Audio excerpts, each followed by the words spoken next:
Labadiena, o dabar panagrinėkim, kaip atlikti paskutinę ketvirtą pratimą iš ketvirtos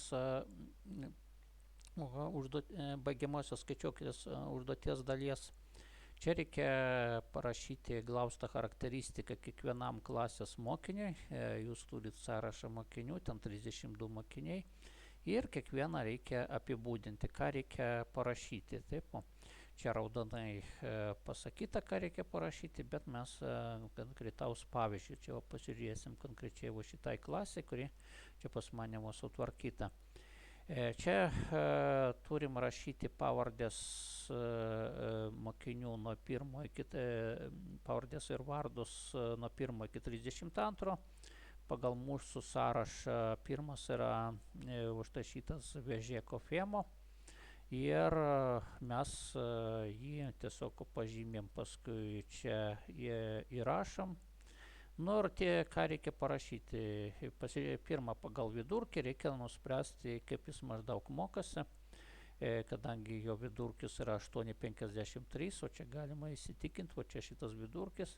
Tai galim parašyti, kad jis mokosi gerai. Taip, o jeigu būtų ten vidurkis tarp 7 iki 8, tai galima parašyti, kad vidutiniškai. Nu, ar atitinka silpnai, ir jeigu ten visi neigiami, tai mokosi blogai, reikėtų rašyti. Toliau, kas dar reikėtų paminėti.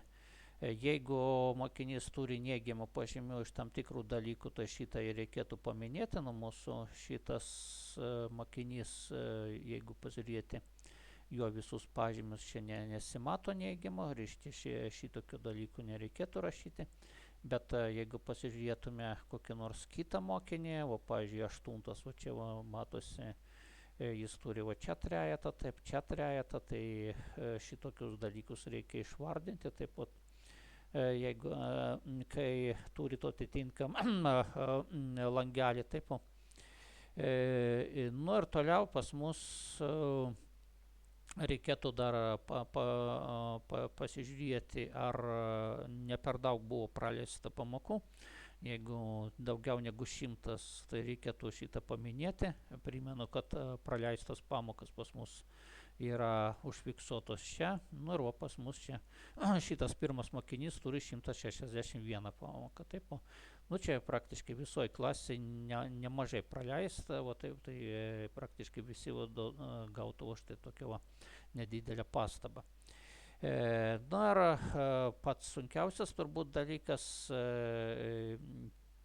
jeigu mokinys turi tam tikrų pastabų, o pastabos pas mus surašytos šitam lape, šitam lakšte, tai reikia visas pastabas su datom, su dalyku išrašyti prie atitinkamo langelio.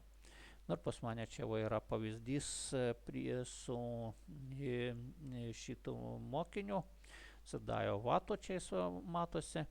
Ir čia 2 sakinius jau parašym ir paskui reikėtų pastabas parašyti. Nu, čia tiesa reikėtų dar pasižiūrėti, gal jis turi neigiamų pažymių, taip, o čia pas mane nepažymėta, taip, metų kažkur tai galutiniai, taip, o čia 19 žmogus, Sadajo, taip, 4, 5, nu, nesimato čia neigiamo, taip, nu, reiškia, čia neparašyta, taip, bet jūs turit, jeigu tokių turit, parašyti.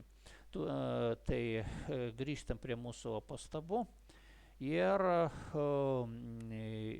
esmė tokia, kad reikėtų mums surikiuoti visas šitas pastabas pagal mokinių pavardę ir vardą ir atitinkamai paskui pagal datą. Taip, tokiu būdu mes galėsim paskui įmesti atitinkamai mokiniui visas pastabas. Tai kaip čia pas mane parodytų. Matau, čia šitas mokinys ypatingai neramus, taip. Gavo labai daug pastabų per visus mokslo metus, netgi 46 pastabas, taip. Nu, ką padarysi, būna visokių žmonių ir dar be viso kito dar reikėtų sunumeruoti, taip. Dabar kaip šitą galima padaryti, grįžtam čia.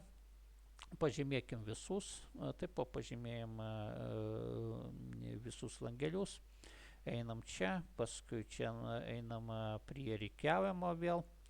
Ir vėl pažymim, kad pirma eilutė pas mus turi atitinkamai stulpelio pavadinimus.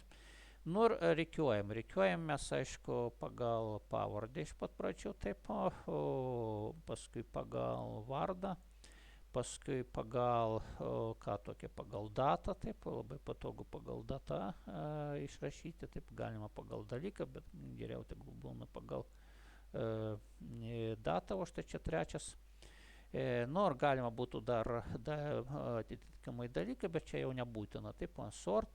Ir va dabar, ko puikiausiai matom, ką galima būtų kopijuoti. Va čia mūsų tas cedajo vato, taip, jeigu mums reikėtų permesti visas pastabas, mes turim visas jas pažymėti, va čia taip pat tokiu būdu, paspausti Ctrl+C ir paskui paimti Windows'ose, tai būtų Notepadas, taip,